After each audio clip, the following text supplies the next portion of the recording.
afternoon and welcome. This show is brought to you by Biztech Asia in collaboration with AC Capital Markets. I'm Samantha Voon and my co-host here is Glenn Yin. It's Great to Monday. see you guys again. Yeah, good to see everybody. So it's Monday, the 11th of June, and our guest today is Eddie Tofpik, Head of Technical Analysis and Senior Market Analyst at ADM Investors Services International. Eddie, welcome to the show. It's a pleasure to be here. Glenn, good to see you again. Great to be here, guys. So, Eddie, big welcome to the show, and certainly a very plate full of major events going on for investors to digest. While the implication on financial markets in Europe could be a complex maze to navigate, given the potential split governments and further fragmentation. But what's clear is that the uncertainty had caused the euro to collapse. So we can see euro dollar falling from the 1.09 resistance level on Friday all the way to 1.073. What's on your radar? What are your views on that? Can you share with us? Well, the way I look at it this way, and I'm happy if you cue into the chart which I've got, because then you can see, we've had since the beginning of this year, as you can see by those three red lines, we've had a situation where the market has been trailing down along this, what is called a bearish shift pitchfork. It's been going down along here. Then in the mid-April, it started moving higher. It looked like it was going to head higher with this pattern called an ascending wedge pattern. And you can see it outlined in blue. And that's perfectly fine. It was doing quite nicely there, but it was very sticky to the top upper tine, this red line here. It didn't want to really move away. And the one time it did, which was this time last week, it sort of started to stumble. And then we had the big turnaround. And we've had a gapping move. There's a small gap there you can see over the weekend. And the market has broken on the downside below this ascending, expanding wedge pattern, this blue pattern here. This looks like now to me as if we are going to be heading down towards sort of this area around about the 106.5 to 107 area to start off. If this carries on, we can actually even go down to the middle tine, which today would be about, where are we? Around about 105, just under 106, say 105.97, 105.95. So at the moment, the pressure is on the downside. This is not selling pressure. This is failure to advance on the upside. And that's what's pushing this market lower. And there is a bit of support here, which is all this stuff here, but it's not that strong. As you can see, there's an empty gap here. Not gap, let me rephrase it. There's an empty area here.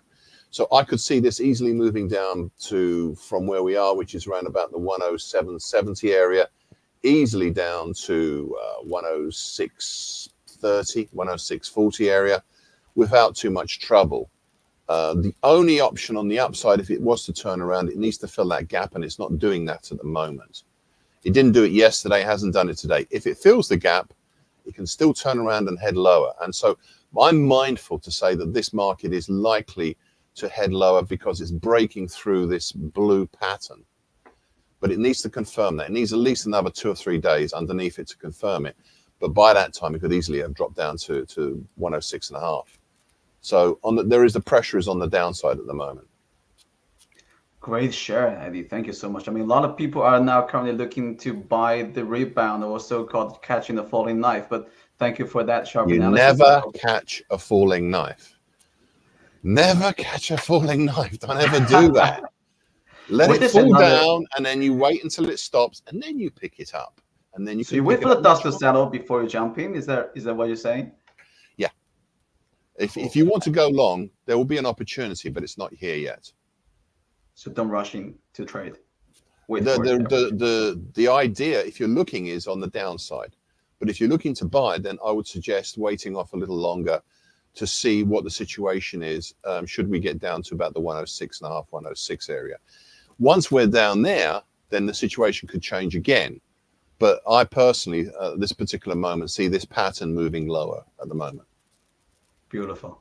Thank you, Eddie, for that one. And another popular market had already experienced the same thing. It was already trending lower as well, which is the spot gold, as we can see from the all right. Let me Friday. Just move on to spot gold. Yeah, okay. There we are. I've put my chart up for spot gold. Now, have a look at this. I'm sorry about all the notations on this chart. Cue the chart up, please, for spot gold. Eddie, you need to present the thing. All right, so let me just. No worries. No problem, Eddie.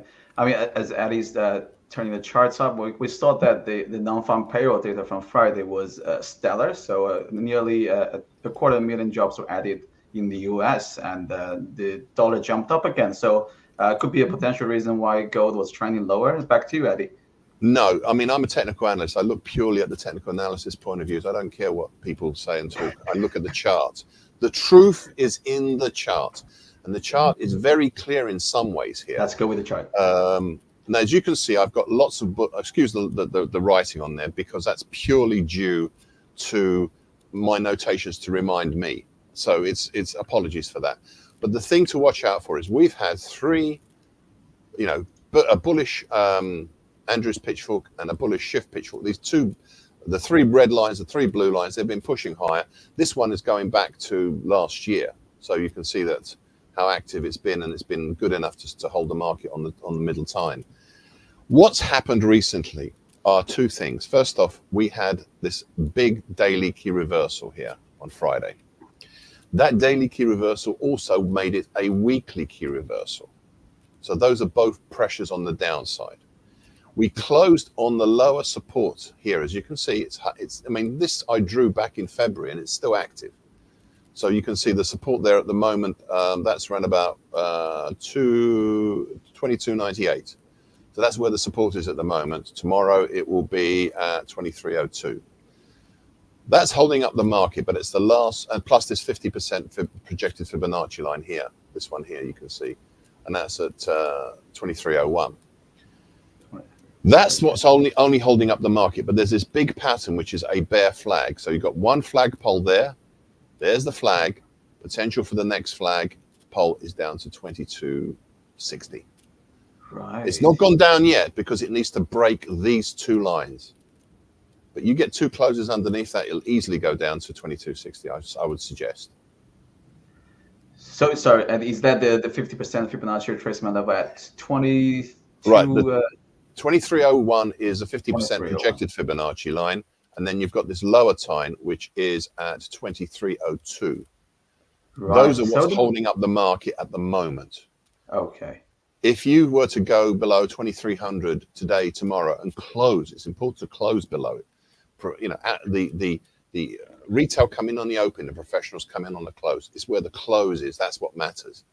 And in this particular instance, that would see one leg down here, this leg here, flag, second leg down, and the flagpole will be down to about 22.60 should it happen. Beautiful. Beautiful. Thank you. That's another one to watch out for. The markets are holding on by a thread. It's holding on by a thread, but that thread could be strong enough. It's a matter of thread. You've got to look for that key movement below that those supports. Awesome. And after gold, I think the other one that the other market investors are focusing on is the S&P because it just had another closing high on the Friday. So tell us, Eddie, where does it go from here? I'm using the futures on this one, and if you can have a queue up, can you see that? There we go. This move up is all generated between this action from January through to April. So January through to April has created this move, and as you can see, it's moving up within this channel created by this bullish Andrews pitchfork. The target on the top side at the moment is 54.85, and that's because of this pattern being a halfway hesitation. So we could see a movement up to about 54.85, but it's taking its own sweet time getting there. It is so slow. I'm so bored with this. This thing is taking its real time. Yes, you can watch this go higher, but it's getting very boring. And the longer it takes, the more worried I get. That's the only thing. I'm not worried because we're not anywhere near this line here, which is down at the supports at the moment. That'd be 52.15 or thereabouts. I'm not worried about it. But the more it stays up here and does it slowly, the greater my anxiety increases, shall we say. But I'm not worried just yet. But it's taking its own sweet time. There's better markets to trade than this. There's a lot more interesting ones than this. Yes, Eddie. Remember, a little bit earlier this year, we talked about the S&P as well, and it Yeah, was going up in the rising wedge pattern, which yeah. did break down as you predicted. Has that changed from back then to now? No, that's fine. That's still working as its way because that broke down and it found new support, and then the market moved higher. So I'm not concerned about the rising wedge pattern on that specifically. At this particular moment, I'm looking for this pitchfork, the blue one that you can see. These three lines, they drive the market higher. They're pushing it higher. Right. If that line breaks there, then we have to start thinking about what's happening now on the top side and what's looking below.